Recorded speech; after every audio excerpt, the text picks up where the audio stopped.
Well, good morning. This is Dave Johnson with Day Trade the Markets, and today is October the 6th, 2016. We're looking at a 2-minute chart of the December gold contract utilizing the Day Trade the Markets software. So, got this error here. I wanted to point out that I manually put this blue horizontal line in here as an area of resistance. And the reason I've gone long, which is, you might think it's kind of unusual, we've had a lot of selling in here. These magenta bars, by the way, are most aggressive selling bars. Blue are the most aggressive buying. The second most aggressive selling is red. The second most aggressive buying is green. So you can see we've had a green off the low here and a second green off the low after the market was not able to make a low. And we did have what we call a high velocity move. In other words, we not only had strong aggression in here with this green bar, it's the second strongest aggression bar that we have, but it also moved very quickly.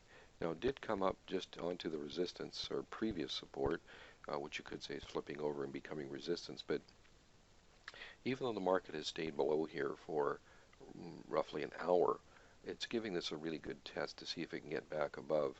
Now, our anticipated movement of the market once a high velocity move has been formed, if the market has followed through immediately, it's for the top of that to hold.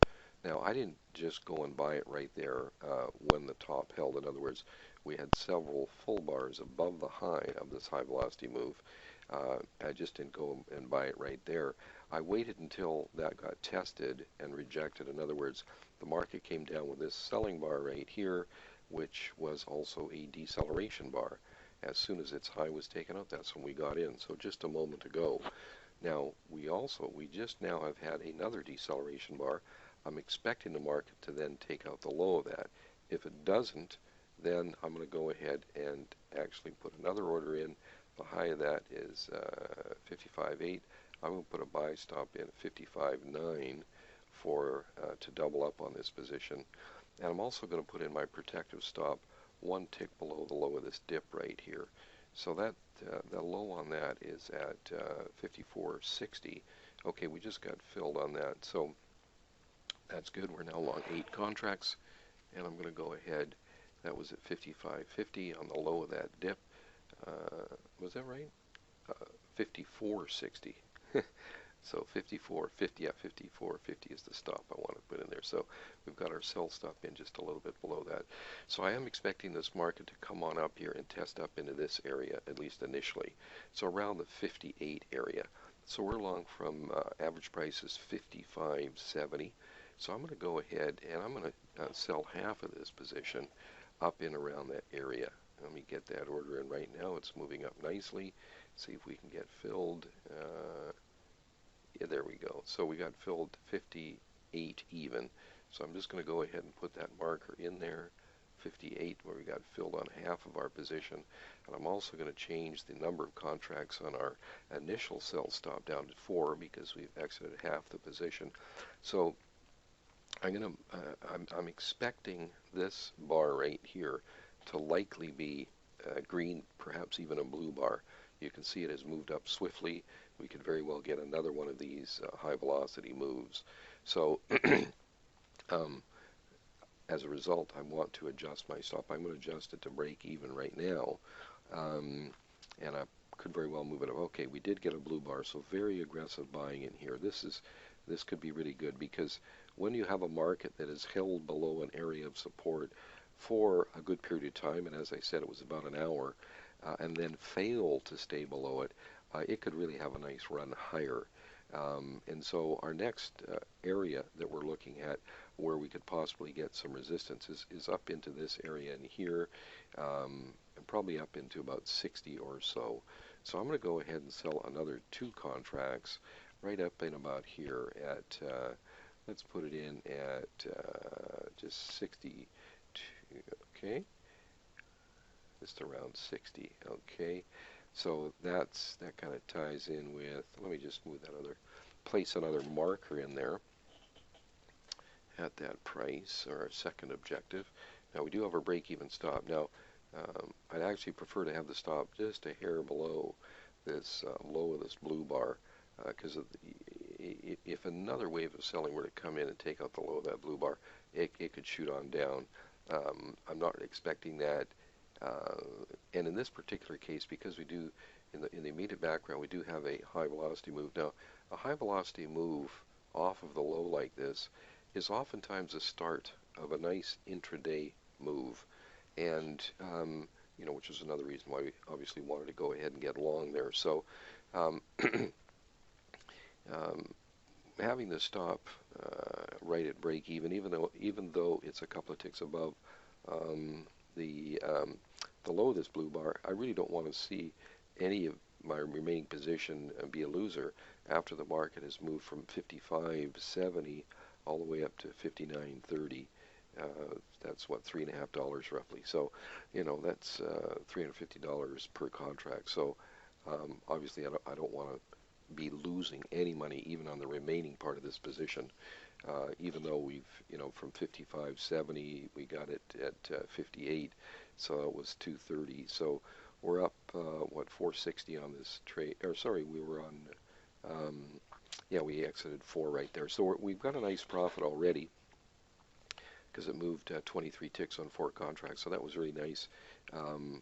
But I just don't want to see any losing. Just, I guess, sheer, try to be prudent as much as I can be on the trade management, although I still think that there's some pretty good potential left in this market. It's got about an hour and a half or so to trade, so there's still some time for it to, to really have a good move. So at any rate, we'll just leave it like that for the moment. We're got our stop at break even on the remaining half of the original position, and we're exiting 1/4 of the original position, or trying to, up there at 1260.20. So I'll leave it like that. I'll pause the recording and I'll pick it up as the market dictates. Okay, just restarted the recording. We did have a dip down into here. We've come fairly close to our target, so I'm going to go ahead and adjust this stop. The low on this bar right here is at 56.70, so I'm going to raise the stop to 56.50, just 1 tick below it. 56.50, and we're long for 55.70, so that locks in, 8 ticks on the final 4 contracts, so no worse than that on that particular scenario. And I also want to go ahead and put in a marker where that stop is, just in case it does come down. Got that marker right there. So our sell limit is at 60.20. We just hit 59.70, so just 5 ticks from it. Hopefully it'll find some support here and turn around, get moving back up. So anyway, just wanted to bring you up to date on the adjustment on that stop. And once again, I'll go ahead and pause the recording. Okay, just resume the recording here. We did just get stopped out. It was too bad. It got fairly close, as you can see, to our next objective up here. So we ended up with just an 8-tick profit on the final 4 contracts. So a little bit disappointing, but still a very nice trade. As a matter of fact, I think we had, just as a quick overview, just want to mark it on here because it was still actually a really nice trade.